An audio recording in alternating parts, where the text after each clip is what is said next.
What non sense! తమాషాలా? రాజకీయం కోసం తిన్నింటి వాసాలు లెక్క పెడతారా? మర్యాదగా చెప్తే అర్థం కావడం లేదా?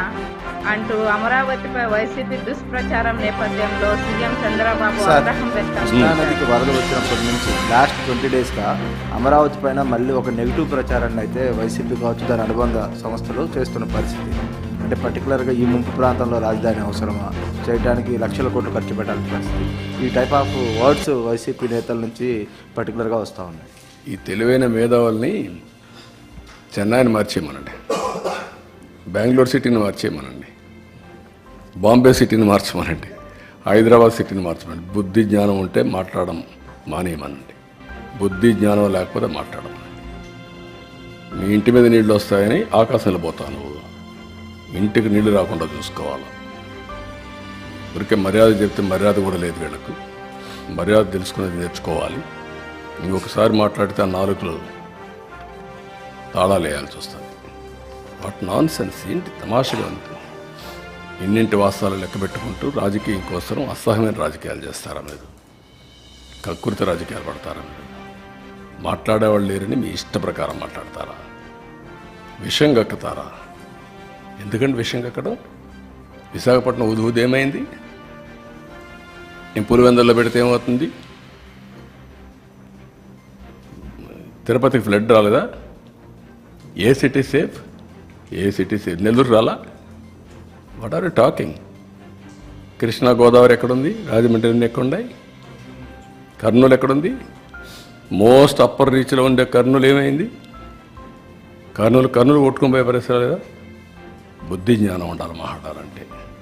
మీరు చేసిన ఏదో పనులకి మాటలో చెప్పాలంటే నేల మీద ముక్కు పెట్టి రాసుకోవాలి. మీరు తప్పుడు పనులు చేసి కొంచెం పాలిష్డ్గా మాట్లాడుతున్నాం. పాలిష్డ్గా మాట్లాడితే వాళ్ళకి ఎక్కని వాళ్ళకి ఏం చేయాలో కూడా చేసి చూపించాల్సిన అవసరం ఉంది. అదే జరుగుతుంది. మనం చూశారు మీరు అక్కడ పోతే వీళ్ళని ఏం చేశారు? అదే జరగాలి ఈ రాష్ట్రంలో. కనీసం దిగారంటే మీరు నీళ్ళల్లో. ఈస్ట్ గోదావరి జిల్లాకు పోతే రోడ్డు మీద తిరిగి మీరు వస్తే మీకు బాధలు తెలుస్తాయండి. మీకు నీళ్ళల్లో దిగనవాడు, బురదలో దిగేదానికి నీకు ఆలోచన చేసేవాడు నువ్వు ప్రజాసేవ పనికొస్తావు నువ్వు అంటే ఏమనుకుంటున్నారు మీరు? అంటే ఏది చెప్పినా నమ్మేస్తారని అజం ఆ పేపర్లు పెట్టుకొని, తప్పుడు పేపర్లు పెట్టుకొని తప్పుడు ప్రచారాలు చేసుకుంటూ బతికిపోవాలనుకుంటున్నారు. ఆ ఆటలు సాగవు. అది గుర్తుపెట్టుకోమని హెచ్చరిస్తాను.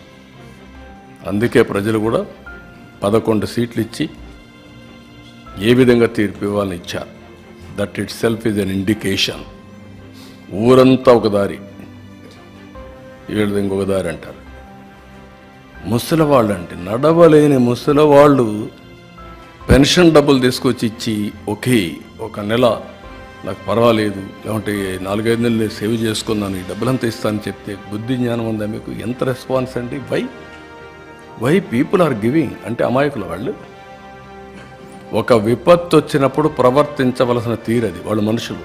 నువ్వు మనిషి కాదు కాబట్టి, ఈ పార్టీ మనుషులు కాదు కాబట్టి ఇష్ట ప్రకారం మాట్లాడుతున్నారు. మానవత్వం లేకుండా మాట్లాడుతున్నారు. పుండు మీద కారం చల్లెట్టు. పార్టీ తరపున